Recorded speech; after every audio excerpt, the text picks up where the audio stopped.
Hello বন্ধুরা, welcome to রূপার রান্নাঘর। আজ আমি বানাতে চলেছি মাছের ডিমের কারি। নিয়ে নিলাম মাছের ডিম আর একটু বেসন। বেসন অল্প করে দেবো, নয়তো শক্ত হয়ে যাবে। দিয়ে দিলাম সামান্য নুন,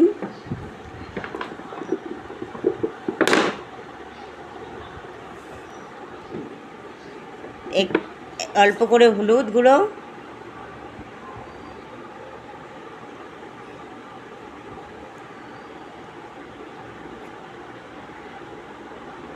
দিয়ে দিলাম কয়েকটা কাঁচা লঙ্কা। এবার সব একসঙ্গে মেখে নেব।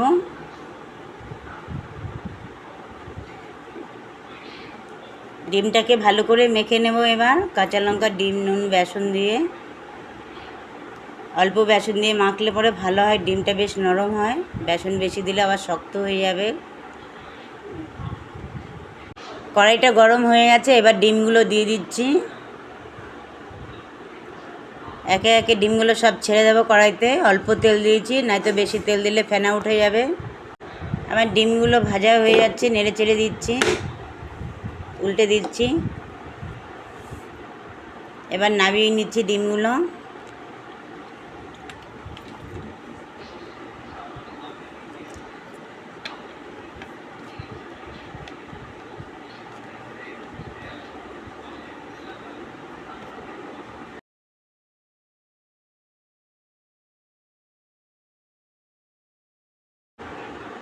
ডিমগুলো সব নামানো হয়ে গেল। এবার কড়াইতে দিয়ে দিলাম সাদা সর্ষের তেল, লঙ্কা ফোড়ন আর একটু সাদা জিরে দিয়ে দিলাম।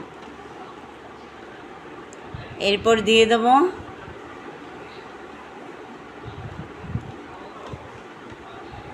এবার কড়াইটা ভালোভাবে গরম হয়ে গেছে, এবার দিয়ে দেবো আলু।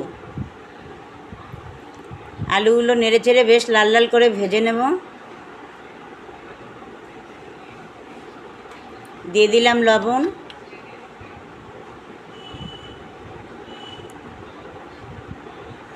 আলুটা ভালো করে ভাজা করে নিয়ে এবার দিয়ে দিচ্ছি টমেটো কুচি। এবার একটু দিয়ে দিলাম আদার পেস্ট,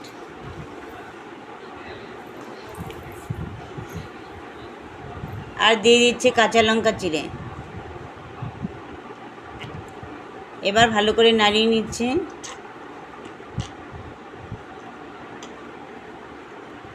দিয়ে দিলাম হলুদ গুঁড়ো, লঙ্কার গুঁড়ো, জিরের গুঁড়ো।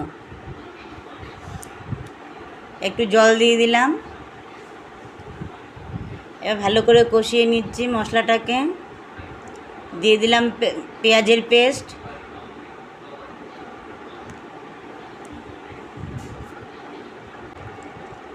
এবার পেঁয়াজটাকে দিয়ে এবার ভালো করে কষিয়ে নেব।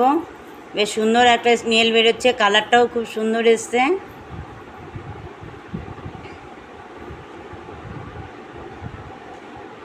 ভালো করে কষানো হয়ে যাচ্ছে। এবার দিয়ে দিচ্ছি একটু জল। এবার মাছের ডিমগুলো ছেড়ে দেব। মাছের ডিমগুলো সব দিয়ে দিয়েছি। এবার ভালো করে একটু কষিয়ে নেব আলুর সঙ্গে। এবার দিয়ে দিলাম জল।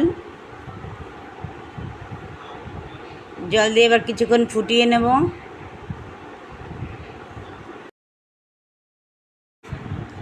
আমাদের মাছের ডিমের কারি হয়ে গেল। রেসিপিটি যদি ভালো লাগে তাহলে লাইক ও সাবস্ক্রাইব করে দেবেন।